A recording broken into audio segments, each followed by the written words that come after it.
మొహరం సందర్భంగా హైదరాబాద్ పాత బస్తీలో ఊరేగింపు జరగనుంది.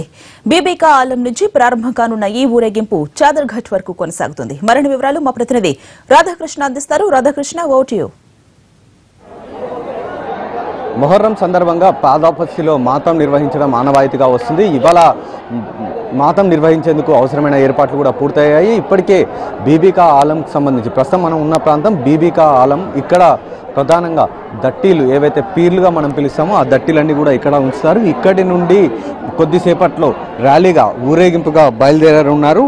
ప్రధానంగా హిజ్రీ క్యాలెండర్ ఆధారంగా ఈ నూతన సంవత్సరం అంటే ఏదైతే హిజ్రీ క్యాలెండర్ ఆధారంగా నూతన సంవత్సరం ఉంటుందో అది వాళ్ళ ముస్లింలకి నూతన సంవత్సరంలో మొదటి మాసం పూర్తిగా కూడా విషాదంగా కూడా వీళ్ళు చెప్పుకుంటారు. ఎందుకంటే ఈ మాసంలోనే కర్బలా మైదానంలో మహమ్మద్ ప్రవక్త మనవడు హుసేన్ తన ప్రాణాలను కోల్పోవడం జరిగింది. అక్కడ జరిగిన యుద్ధంలో 72 మంది తన స్నేహితులు సహచరులతో పాటు మహమ్మద్ ప్రవక్త మనవడు హుసేన్ కూడా చనిపోవడం జరిగింది. 10 రోజుల పాటు ఎలాంటి నీరు కానీ ఆహారం లేకుండా యుద్ధం చేశారు. కాబట్టి దానికి సంతాపంగా మొహర్రం పండుగను నిర్వహిస్తూ వస్తుంటారు. ఈ పండుగ రోజు ముస్లింలు ప్రధానంగా నల్ల బట్టలు వేసుకోవడం, అలాగే పాత బస్తీలోని అన్ని ప్రాంతాల్లో నల్ల జెండాలను ఎగురవేస్తూ తమ నిరసనను తమ సంతాపాన్ని తెలియజేస్తూ ఉంటారు. అందులో భాగంగా ఇవాళ మొహర్రం పండుగ కాబట్టి మరికొద్దిసేపట్లో 12 గంటల ప్రాంతంలో బీబీకా ఆలం నుండి దట్టీల ఊరేగింపు ప్రారంభమవుతుంది. ప్రత్యేకంగా జూ పార్క్ నుండి వచ్చిన రజని అంబారి పైన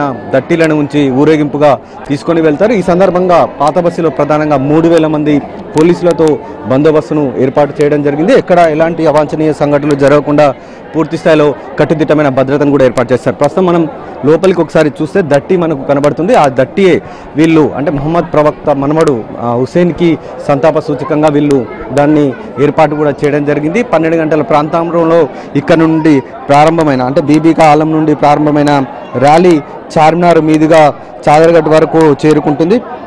ఇందులో ప్రధానంగా అంబారి పైన వెళ్తున్న ఏనుగు మాత్రం ఇక్కడి నుండి బీబీకా ఆలం నుండి అలీజాకోట్ల, చార్మినార్, గుల్జార్ హౌస్, మిరాలం మండి, దారుల్ షఫా మీదుగా చాదర్ఘట్ వరకు వేరుకుంటుంది. ఈ ర్యాలీ పూర్తిగా అంటే ఈ ఊరేగింపు జరిగే ప్రాంతంలో అంతా కూడా షియాకు చెందిన ముస్లిమ్స్ అందరూ కూడా తమ సంతాపాన్ని తెలియజేస్తూ తమ ఒంటిపైన గాయాలు చేసుకొని తమ సంతాపాన్ని తెలియజేస్తుంటారు. అంటే 10 రోజుల పాటు హుసేన్తో పాటు అతని సహచరులు ఎలాంటి ఇబ్బందులు పడ్డారు, ఎలాంటి యుద్ధంలో అంటే కర్బలా మైదానంలో వాళ్ళు తిండి కూడా దొరకకుండా వాళ్ళు యుద్ధం చేశారు. కాబట్టి అలాంటి ఇబ్బందులు మరెవరికి రాకుండా ఉండేలా కూడా ఈ మొహర్రం సంతాప దినాలలో డ్రై ఫ్రూట్స్ షర్బత్ తోటి చేసిన రొట్టెలను పంచుతూ ఉంటారు. అంటే ఇలాంటి ఇబ్బందులు మళ్ళీ ఎవరికి రాకూడదన్న కోణంలో వాళ్ళు ఈ రొట్టెలను పంచుతూ ఉంటుంది.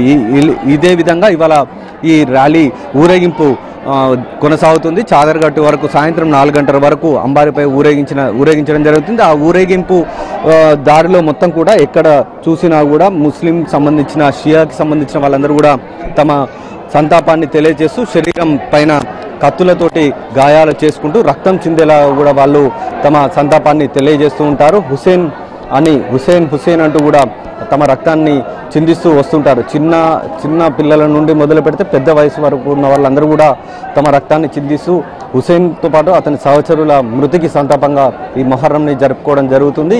ఇందుకోసం ఇవాళ జరిగే ఊరేగింపు సందర్భంగా పాత బస్సులోని అన్ని ప్రాంతాల్లో ఇప్పటికే ట్రాఫిక్ ఆంక్షలు కూడా ఉన్నాయి. 11 గంటల నుండి ఊరేగింపు జరిగే అన్ని ప్రాంతాల వద్ద కూడా ట్రాఫిక్ డైవర్షన్స్ కూడా చేయడం జరిగింది. ఇక 3000 మంది పోలీసులతోటి బందోబస్తు కూడా నిర్వహించారు. 12 గంటల ప్రాంతంలో బీబీకా ఆలం నుండి ఊరేగింపు ప్రారంభం కాబోతుంది.